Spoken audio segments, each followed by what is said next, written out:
Hold up, I ain't trying to stump, man, but the Yeezys jumped over the jump, man. I be in and out of arenas like I'm Scottie Pippen.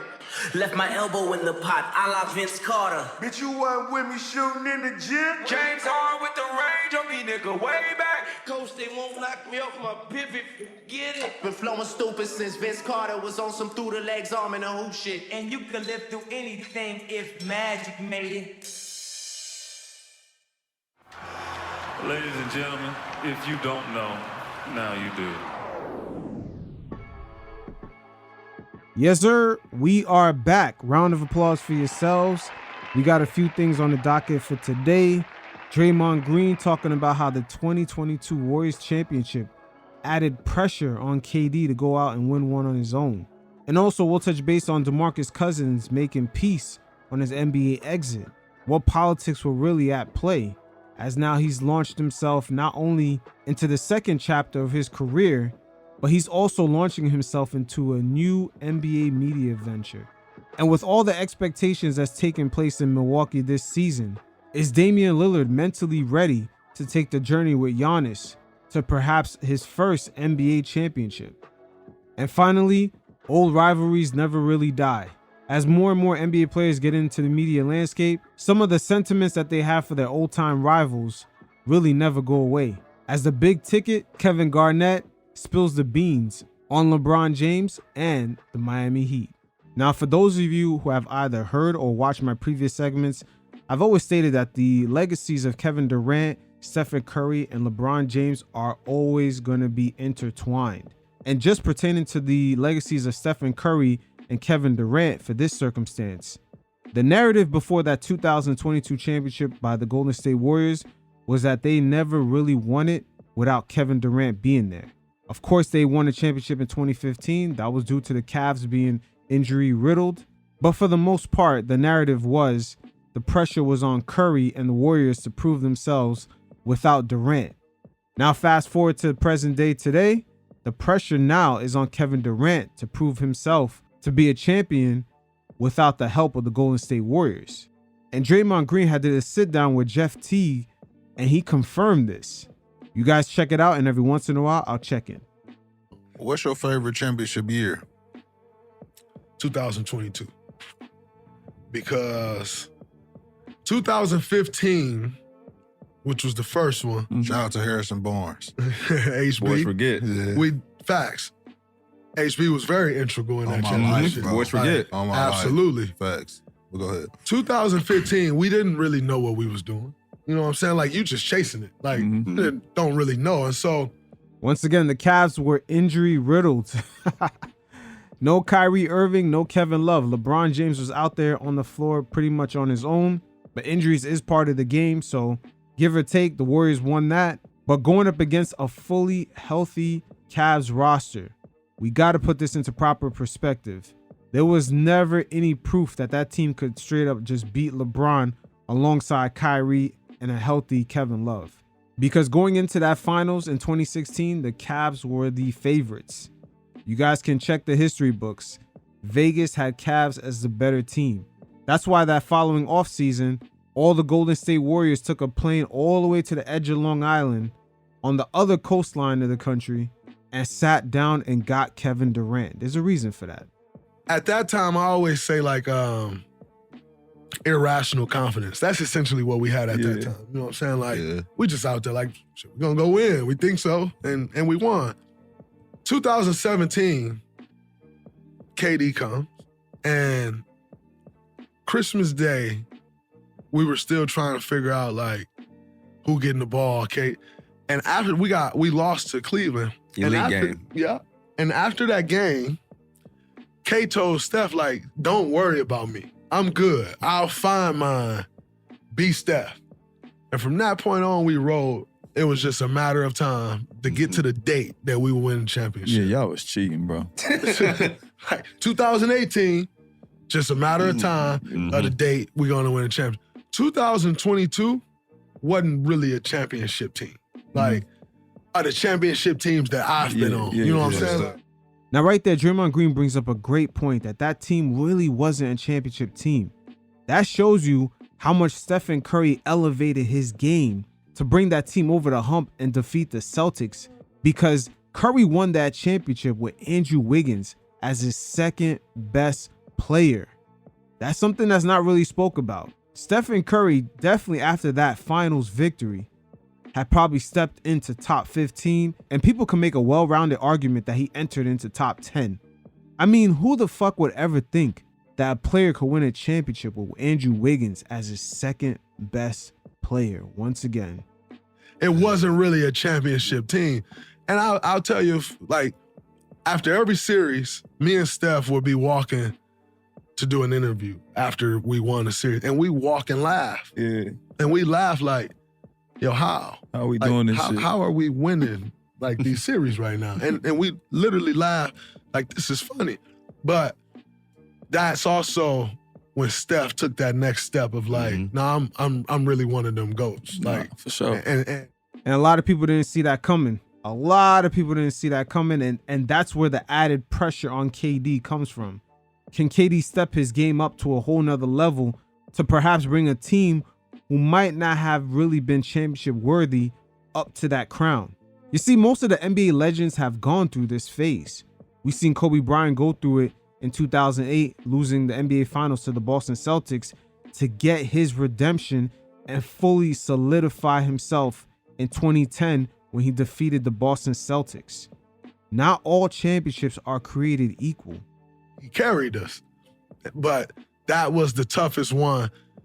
We weren't favored. Like, Hell no. everybody was calling us too small. Boston, they too athletic, they Yeah. too big. Yeah. We didn't stand a chance. And we went and made. And that's where Stephen Curry's body, his revamped body, came into play right here, because he was able to even push guys like Al Horford and get into the paint. Once again, the version of Stephen Curry we saw in the 2022 finals was probably Curry in his ultimate form. And during the biggest moments in that finals, unlike his previous finals, he didn't really come up short at all. He stepped up and he carried that team on his back, and he fully cemented his legacy with that finals performance. So that one was my favorite one. Okay. And then also, you know, I told KD I'm gonna win when you leave here. Out the gate. And You did that shit. I did that. Yeah. So that one was the most fulfilling for me. That stings, boy. That stings right there. And that's where KD is going to have to come back at them. Because previously, before the Warriors had won that championship, at least if KD retired with no other ring, at least he could have said, they never won without me. Now he can't hang his hat on that. And that's why the pressure is on KD to win another ring without the Warriors and to fully cement his legacy as a champion. It's the same thing for LeBron James going back to Cleveland. In 2016, that championship ring cemented LeBron's legacy right there. He went back home and brought a championship to a franchise that has never won one before, and which is viewed by most of the league as pretty much a second-class franchise. When was the last time they ever just got a top free agent to go there? So LeBron bringing the championship to that franchise fully cemented his legacy. Like I said before, not all NBA finals are created equal, and there's certain championships that mean a lot more than others. So we'll see if KD could cement himself and have one of those signature moments. So around the time of 2016, 2017, when the Golden State Warriors were on the rise and the NBA was in that transition period from going more of a half-court game to more of the Splash Brothers or the three-point style that we see today. But one thing that really gets talked about that possibly could have knocked off the NBA from transitioning to that style of play was the duo of Anthony Davis and DeMarcus Cousins down in New Orleans. Because as the Warriors were making their run, this duo could have created a lot of matchup problems for the Golden State Warriors. And even though DeMarcus Cousins went down with an injury in 2018, with the Pelicans only being in 6th place, they were still able to sweep Damian Lillard and the Portland Trailblazers in that same postseason. But their roster was constructed in a way that would have caused a lot of matchup issues for the Golden State Warriors, as they were well equipped with point guards, guys like Drew Holiday, that could not only defend the perimeter, but could also hit the big man off with that entry pass in the pick and roll game. And you could also look at the fact that they have Rajon Rondo, another ball handler, to come off the bench and fully supply guys like Cousins and Anthony Davis with assists. But DeMarcus Cousins had did a sit down where he talked about making peace with no longer being part of the game. Yes, there is politics at play with him still not being in the league. We do understand that he's gone through many injuries, but when you look at his career ending as far as being in the NBA, a lot of the teams that kept picking him up were competing for a championship. Teams like the Houston Rockets, the Clippers, the Bucks, and eventually the Nuggets. So there is a musical chairs game being played in which they kept them to a very low vet minimum, which is a play that could turn out to have high impact. But the vet minimums do serve as a double-edged sword for some of the vets that are trying to stay in the league, as teams have to give them a minimum of $3 million or more. But as the NBA gets more and more talent, especially on a global scale, we're going to see more and more vets kind of erode from these NBA rosters, as we're already seeing it play out today. But Cousins has spoken quite a few things reflecting on his career. You guys check it out, and every once in a while, I'll check in. Have you came to terms or like found peace of where your career is now? Because I know the injuries suck, right? And that's always the what ifs. You had the Achilles injuries. Like, what if that never happened? Where your career would have been, you know what I mean? Because that, just you being out alone, you lose timing, you lose rhythm, you lose a little confidence. Like, being able to do shit you used to be able to do when you were younger. Like, did you come to grips with yourself, with your family, or where you was in your career? Because I struggle with that. Like, I do shit sometimes like, damn, man, I used to be able to do this, that. Like, now I got to reinvent myself, like time after again. Did I ever come to grips with it? I guess you could say yes and no. I never accept the fact that the label is that I can't play the game anymore. Like, as a competitor, as driven as I've been in this game since I've stepped foot in it, like the blood, sweat, and tears I put behind this shit, I never accept that. Like, and I could be completely fucking wrong. Yeah. And that's cool too. But I'll never accept that because I know what I can do when I get on the floor. Right. But I had to come to a peace with it when it came to my family and my situation at home. And honestly, when it comes to answering that question, did I move on from it? In a way, I did. I never accept the excuses and the narrative that comes with it. But as far as moving on with my life, bro, absolutely. And I'm happy as fuck about it. Like, you know what I mean? You got your show with Rachel Nichols, the Bully Ball.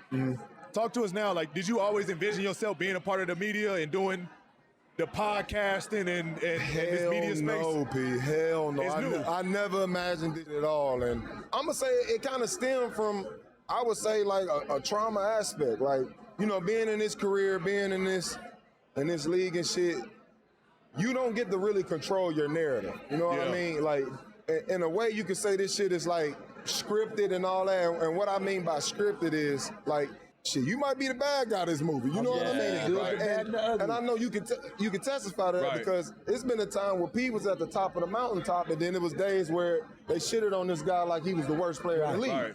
Right. But some of the media members, they kind of Peter Pan some of these guys, which is something that I really don't like. When they first come into the league, yeah, they're younger, but they kind of do the same thing that they do to Chris Brown, where a mistake he might have made when he was a lot younger, when he was a young adult, 20, preteen, age 19, 18, they still hold over their head as if they can't grow once they start hitting to their 30s and 40s. It doesn't make any sense. But a beautiful result from it is the media landscape now, in which players are more comfortable speaking to other players and they have a platform to get their narratives out. Like I said, we're in a very, very unique circumstance, and a lot of good is going to come out of this. And that's what I mean by controlling the narrative. Like, this motherfucker has been cold since he stepped foot in this motherfucker. You know what I mean? So it doesn't even make, the guy just said he is a 9-time All-Star, like first ballot Hall of Fame, all of these things, but still and all that, they're gonna find a way to make you the bad guy at times, and then you're the savior at other times. So, Yep, you could see it kind of play out the way his career ended. Once again, he was tied to most of these teams that were competing for a championship. He went to the Golden State Warriors in 2018, then to the Houston Rockets, then to the Clippers, then to the Bucks. And of course, his last dance was in Denver. All these teams were competing. So the narrative kind of benefited these teams because they had a player that could possibly help them get over that hump in case injury or something kind of happens. They had a polished vet on their bench. But in order to make sure that his price stays low, they need to make sure that the narrative about him kind of stays alive a little bit. It's like a game these GMs play to keep guys' prices low. And we see the same thing play out for guys who were once Supermax players and then they accept a buyout and then they make the mistake of joining another team for a minimum. And we never see them get back to at least a mid-level contract. I believe Derrick Rose is the only player that actually did this. He went from a Supermax to a minimum to a mid-level contract. But this should have played out for a lot more players than we think. And we tend to see players only hit from Supermax to now that they're minimum guys no matter what. And this is where the NBA politics come into play, which is a tone that's set by the numerous GMs around the league. They can keep guys' prices around a certain range. For me, I never fucked with that shit. Like, cause me coming in, like, my whole mindset is I want to come in, do my job, be myself, and just dominate. Like, I want to dominate and win games. And I have to be myself in order to do that. Right. So the fact that I feel like I can never really be myself, and on top of being myself, it then became where I was demonized for it. Like, I ain't fuck with that shit. So, you know, it also came with the, you know, how my career played out towards the end, and I would just hear these different things of why I'm not in the NBA and outside of me just being injured. Nigga got hurt, nigga. Right. That's how this shit go. Right. But it was so many narratives, like I'm a cancer in the locker room, I'm this, I'm a distract, and it's just like, God. Once again, that's the media playing those games. And unfortunate for the brothers out there, man, because the media, they tend to pigeonhole guys to shit that they used to do when they were 18, 19 years old. These guys like Cousins right now, he's 33. They're still going to hold him to that same standard that they saw him when he first came into the league. And this is where that saying goes. The people that you shit on your way up, you're going to have to see them on your way down. Damn, like, how a motherfucker get 12 years and he all of these things? You know what I'm saying? Motherfuckers don't make it that long in this league if they any of that. Right. You know what I mean? Right. So for me, it was like I got to a point where, and also just coming in this league, when I came in, it was a shut up and dribble league. Like, we don't want to hear what the fuck y'all got to say. Right. You gonna hear what the fuck I got to say, bro. Right. And that's one of the things that did bite me in the ass being in the air. So now I'm at the point where if there is a narrative, I want to be able to create it myself. I want y'all to know who I am strictly from the horse's mouth. You know what I'm saying? You ain't gonna be able to get it misconstrued or confused because you heard it here first. This is who I am. Yeah. You know what I'm saying? Can't nobody else tell you who I am because I'm gonna tell you who I am. Right. You know what I mean? So it's finally and early on, I wasn't a motherfucker that liked to talk. Like, if I'm comfortable with you and I rock with you, you gonna get DeMarcus. You know what I mean? Right. And that's what we're getting now. This is a beautiful thing about the media landscape, and you see how quickly it changed. Cousins had mentioned when he first came into the league, it was a shut up and dribble league. I wouldn't necessarily say it was that. It's really the technology has evolved to give players a platform, even though they're traveling night in, night out to different cities to play games. Now they have the means and the technology to actually broadcast themselves to their audience and control their narrative.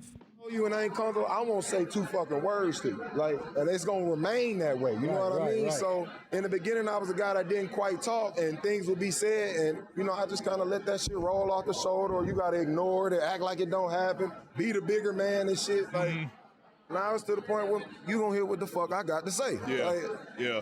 And you can still disagree, but you still gonna hear what the fuck I got to say. Like, you know what I'm saying? So that's how I ended up in this space, bro. Again, power of the technology. Guys could broadcast themselves, so now he can't get shunned out.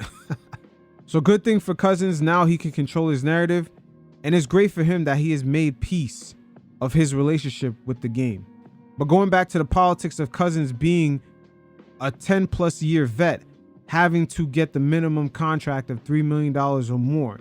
But this does have a double-edged sword, as we're seeing the veteran presence on a lot of these teams disappearing.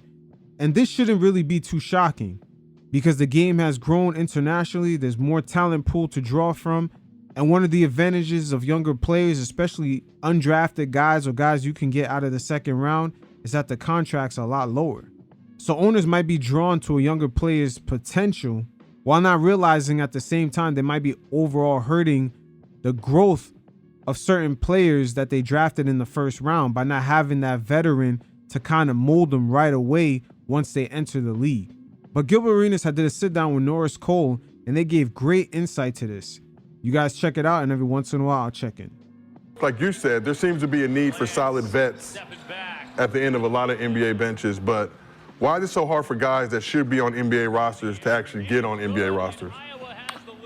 Part of it is the way it's collectively bargained with these two-way deals. I think you can have 2 or 3 two-ways, so teams are investing in that.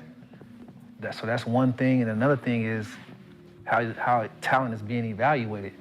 You got to understand, if you're asking a vet to come in, it's not like the vet trying to come in and be the max player. Like, a guy like me, if I come to a team, I'm not coming to the team and trying to shoot step back threes and all that. I know exactly what my role is, and I'm going to be excited to play my role, which is maturity, which you need that on the team in the locker room. So I think the evaluators are looking at these guys can do this, they can do this, you can do that, do that. But when you call them to your team, that's not what you're going to ask them to do. You need to be looking at the fit you need that guy to play and find the best player, regardless of age. Is he capable? Is he in shape enough to do that role? And if he is, that should be the guy that get called up. You know, it's only 3 guys on the team that's going to be able to open up their bag unlimitedly. Other than that, you got to know how to run to the corner space, catch and shoot. If you're a backup point guard or a third-string point guard, organize the offense, ball security, know how to play defense, get everybody, because in the playoffs, especially playoff teams, that plays a big role. It ain't about scoring 15 or 20 points. It's about when you on the court and your team is down by 4 and the starters come back in, are y'all still down by 4? Are y'all down by 10? Or are y'all up by 2?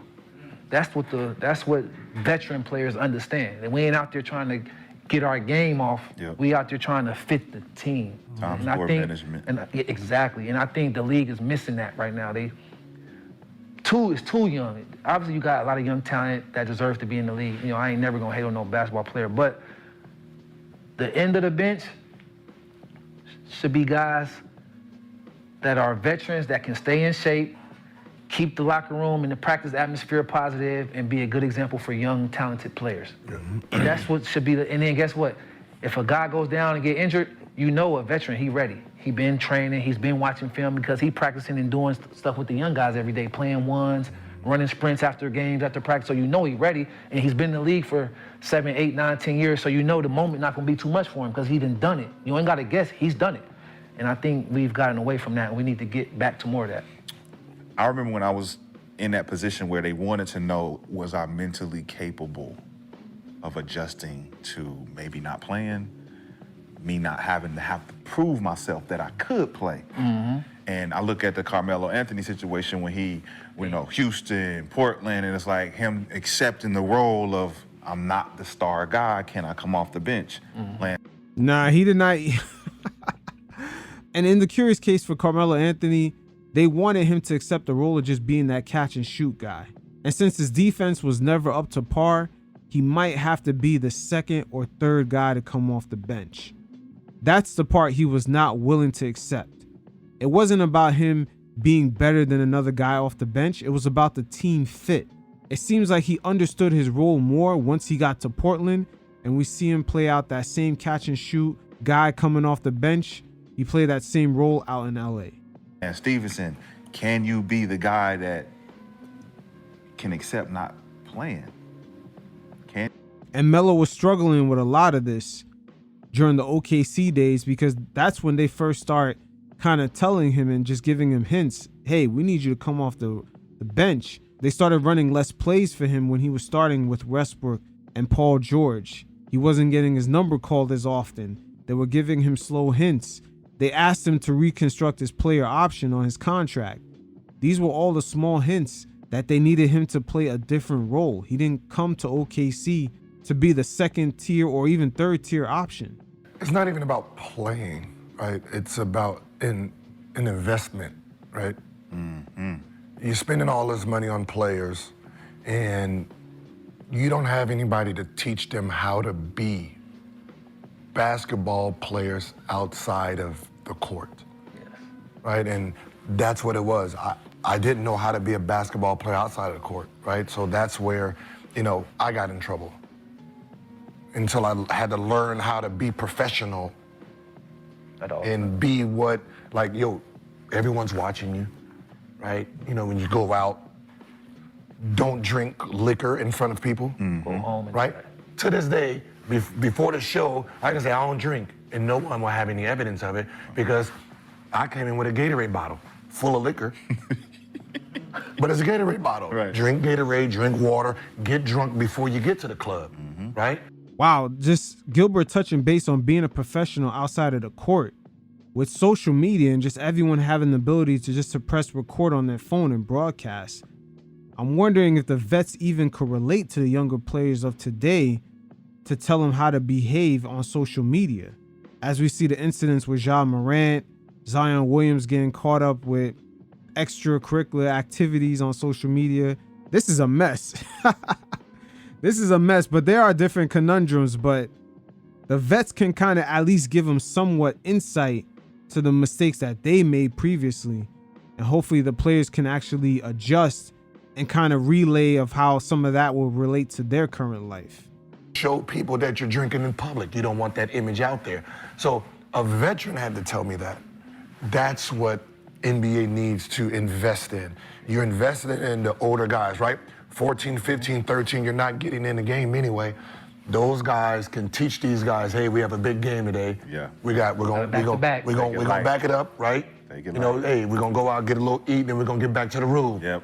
Right? Don't stay to the strip club very late. Don't, going to the club, ending the club with the lights on. No, we don't do that. You step in, step out. No, we don't do that. You go in, spend about an hour, hour and a half, get what you're gonna get out of there. Right. Right? Make sure you tell someone that this girl came to your room, you let the front desk know, you let the team security know, boom, boom, boom. So if anything happens. You got your alias name, don't put your name. You know what I mean? Like, get your non-disclosures ready at the door so they turn them phones off. But that's what I said. They teach you how to move, right? They teach you how to be a professional. You're a veteran for a reason. The veteran means you've been in this motherfucker for a long time. And this is what your rep's supposed to look like if you're trying to be a max player. You want to be a max player, this is what the max players do. This is what they don't do the same work that the role players do. Their recovery is different. Yep. They reps his endurance and his shoulder and elbow gills is different than everybody else's. Because guess what? When all else fails, he got to show up. Yep. They showing up to the game, he's a headliner. So young fella, if this is the path you're taking, if we taking 250 makes a day, you need 500 a day. And in the summer, you got to double. Triple that a day. Then you got to get a massage. Got a massage afterwards. You know what I mean? Yeah, all that. But guess what? Get your chef. You only know that. You need it from a player, not a coach. You don't need it from. It's different when a player is saying it versus when a coach is saying it. It resonates different, and that's why you need vets. You know what happens though? I think sometimes that the general managers and all these guys, they look at a player that had like problems, right? Yep. And then they assume that the player who got in trouble at 21 is the same player at 35. They haven't grown. Yep, DeMarcus Cousins right there. Prime example. Yeah. Like, well, what is wrong with you? The thought of that with Chris Brown in the All-Star game. You're penalizing a dude when he was 7. He's 30-something with children. Man. You're still talking about what he Not did even when the he was same person. He's changed 3-4 times. That's what I'm saying. Is like. See, exactly. So you already see the culture of the league. They're gonna Peter Pan a celebrity R&B singer just for an all-star appearance. You could only imagine what they're gonna do for a player who's not only an asset to the league but also represents it. Come on, like the ideal of this is who he still is just eludes me sometimes. And that's what I think the NBA gets stuck with, or just people, period. That these people are still the same and they haven't grown. The only thing that hasn't grown is you, technically, because you're still thinking about a motherfucker that did something 20 years ago. That's the problem. DeMarcus Cousins. He's upset with the fact that he don't know why they won't give him another chance. And it's because the attitude problems that he had and that's why it's important to tell these young kids to know, like, your perception of you and your reputation will follow you everywhere you go. Yes. Whenever they talk about somebody, they're talking about who they were 10, 15, 20 years ago, and it's like, man, you still on that? Yeah. And so you ain't grown. You ain't grown at all. And some of these dudes are young decision makers. I don't even think they know some of the. Need to do their homework on some of the veteran players. They don't even know some of them. And so, they need to do their homework and stop using just analytics. I'm glad Norris Cole has said this. Raja Bell has spoke about the Cavaliers using a database where any random personnel could enter information on past players to see what was their attitude issues or what were their flaws. It's almost like players were getting a random review and the Cavs solely went off of this data, who to make part of their organization. It was weird. And this is some of the clapback that a lot of the analytical crowd gets. Basketball is more than just the numbers. It's about the chemistry.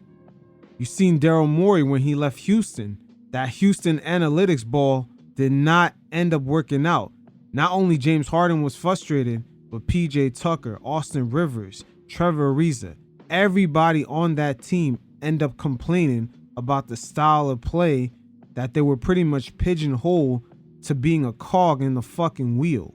It's almost like the analytical crowd within the NBA front offices have also forgotten to take into consideration personality traits. Do they fit within certain work environments, certain team groups, certain departments? Like we talk about Zion, and you look at a guy like Zach Randolph. Oh, would have been right? vital. How Zebo could give someone like him an opportunity to, hey, look, I had the same type of body fat problems you had, bro. And I was hungry too. But you know what I did to become an all-star? You know what I did to maintain the 20 and 10? And I did these things. Yep. Stayed out of trouble. I did this. When the work called me, I left them on red. I ain't call them back until I was done with my workout. You want to go text him mid-workout. I'm taking a break. Yeah, baby, I'm going to be there in a second. Come on, man. Discipline is the biggest thing when you're in the NBA, man. It's like, it's one of those things where you have all the money in the world and all the time to not get in trouble. That is the problem. I got all the money and the time to not get in trouble. And you're gonna have to really police yourself. So if you don't put like rules in for you to just be great, then you fall to all the elements, right? The last thing you wanna be is someone who's addicted to the NBA life. That is the worst thing, right? That's like, the life without the work, Yeah. guess what? The life won't last long. man, like you don't wanna be, like you wanna be a partier, a drinker, then going to the club, to the strip club, you don't wanna be all the elements of it. Now, funny thing with Gilbert Arenas mentioning the NBA life, the new crop of players that will be drafted into the league will have already somewhat be living the NBA life with their NIL deals, and especially with the way the college landscape is going. I mean, right now they're in between court hearings, but it's looking like eventually a lot of these football players and basketball players will eventually be employees. So going forward, you may even have players coming into the league already used to a certain lifestyle, especially with all the media companies that are coming behind these players, the overtimes, the Ball is Life. All these social media companies have been promoting these guys since the age of 14, 13, hyping them up.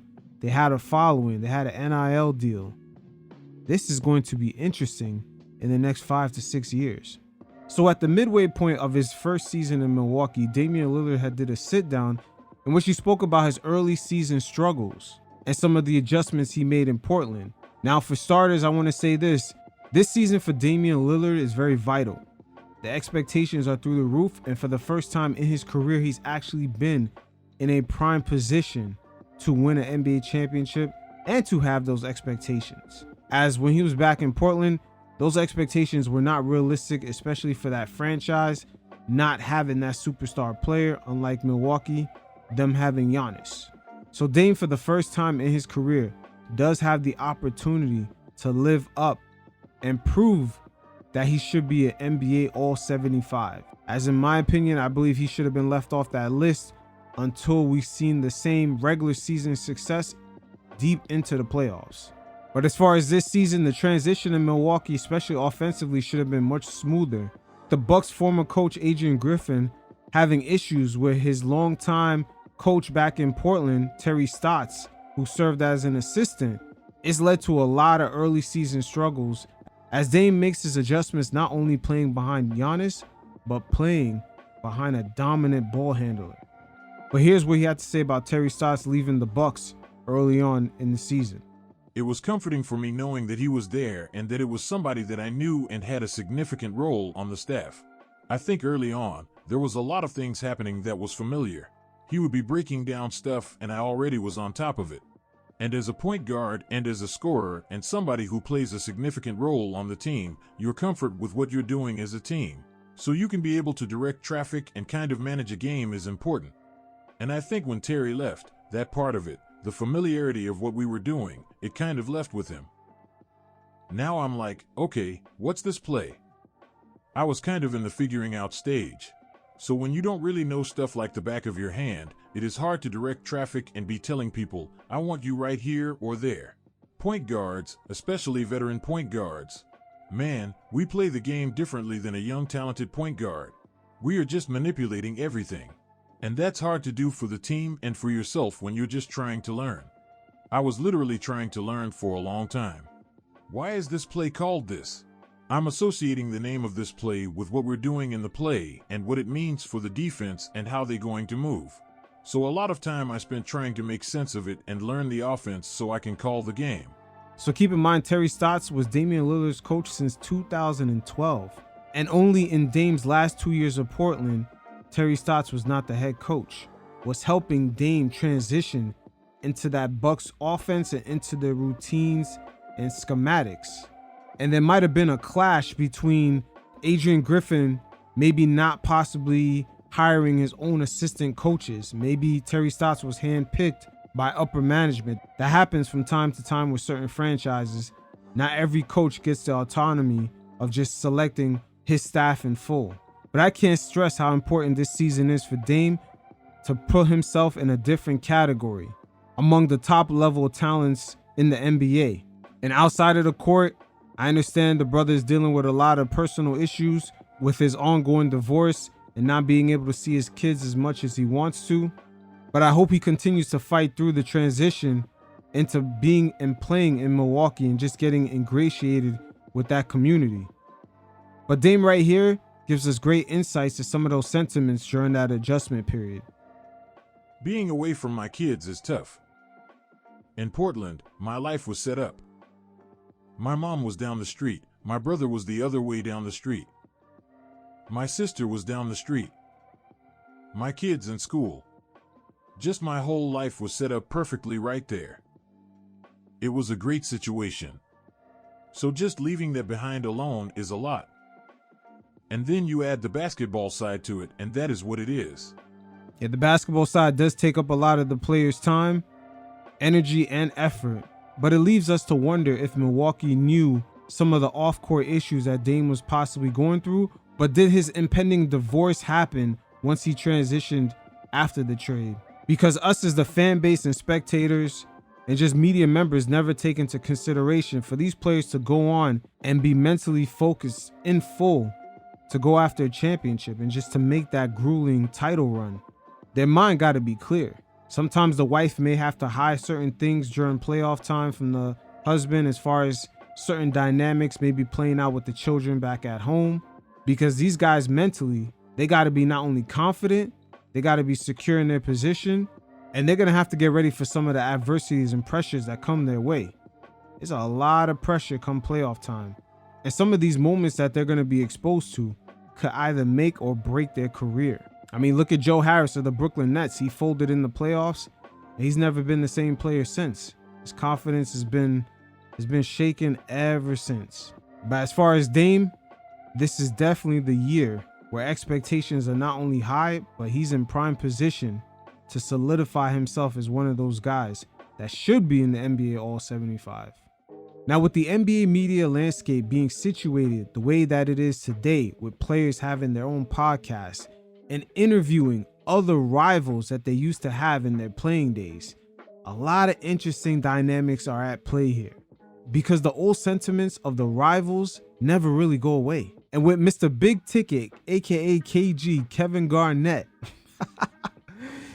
from time to time, we see him slip up and reveal some of the real sentiments he has for the LeBron James, D Wade, and Chris Bosh Miami Heat team. That squad signifies the death date for that Boston Celtics team to be the head honcho of that Eastern Conference. But watch KG right here slip up and admit to something that we all were always thinking. Is LeBron on that balcony? First off, Bron lying like a motherfucker. That nigga know where Right. he leaving. Yeah, he know. Lying that line. Bron, quit lying. You know where you leaving. You know exactly the plan, bro. I think he got. I don't know. Bro got the He strategy waiting on together. his son. He waiting on his son. Lying like a motherfucker. You know where you leaving, dog. Right. Bronny get a bucket on Bron right now? Yeah, he can get a bucket on Bron right now. Nope. Yeah, he can get a bucket. No way. Nope.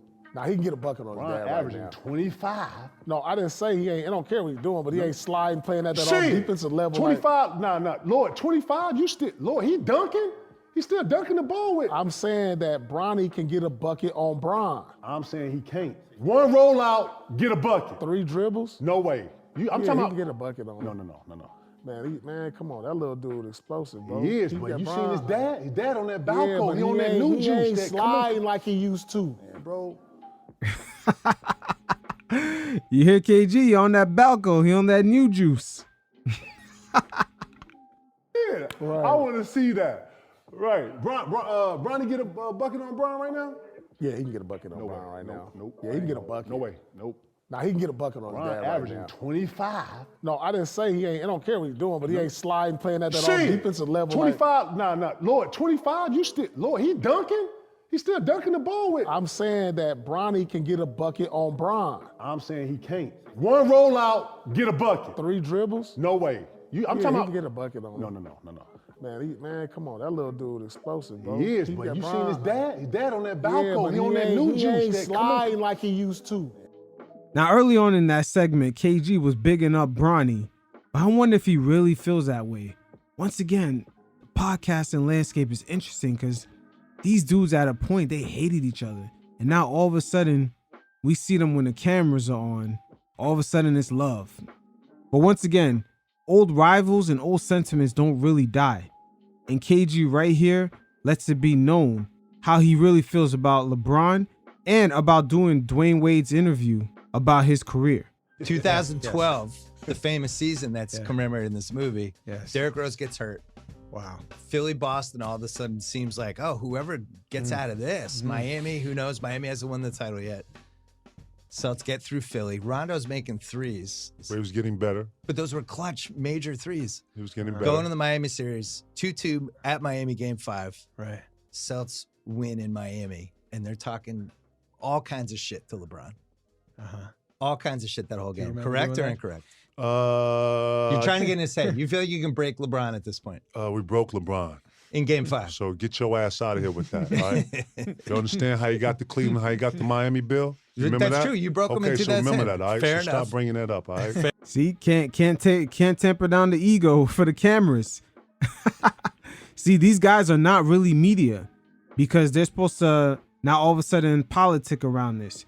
You see Isaiah Thomas, Magic Johnson, and Michael Jordan, they do a really good job on masking the real sentiments they have for some of these guys.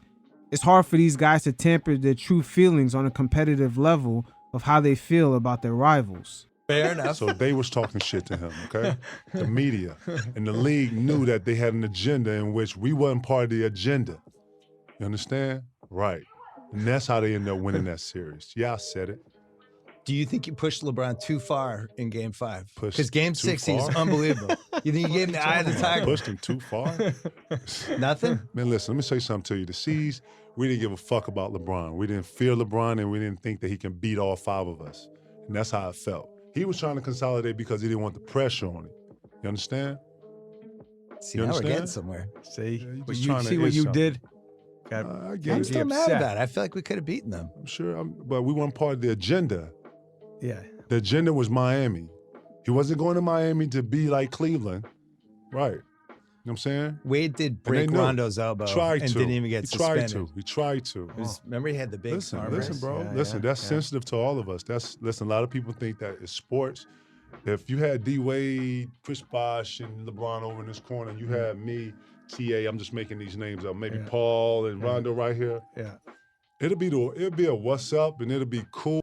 See right there, notice that he didn't mention Ray Allen. He still felt at that time a type of way about Ray Allen. Cool and respect, but it won't be any like fraternizing. It ain't gonna be Really? like, yo, how the family? It won't be none of Wow. that. No, it's real. They don't fuck with us. Forever, huh? We don't fuck with them. But it's cool though. It's a mutual understanding in I which love this. we have respect for each other. But it won't be like when I did the interview with D Wade.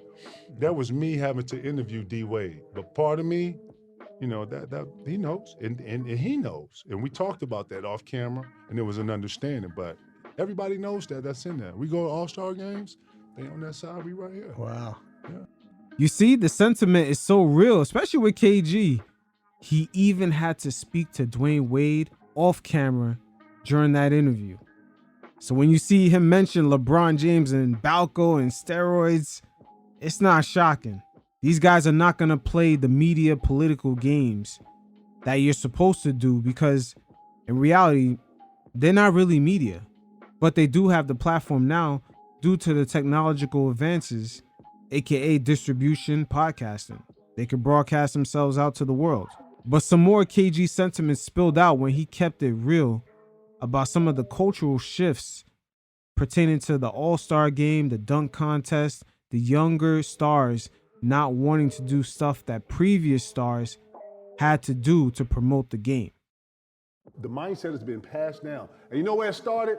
When Nike in the league didn't actually put pressure on LeBron James to get in the fucking dunk contest. No, I'm gonna tell you what. Now fuck that. I'm gonna tell you what. Y'all niggas protect that nigga all the fucking time. Let's keep it real. You said it earlier. That's real. You said it Y'all earlier. should have made that nigga get in the dunk contest. Now Zion, Jair, all these niggas think they don't have to get in it. Real shit. But you said it earlier. Element of defeat. KG spitting facts, but right there you see, old rivals never really die. That's all I have for today. You fellas definitely hit up the mailbag with your questions. And until next time, peace.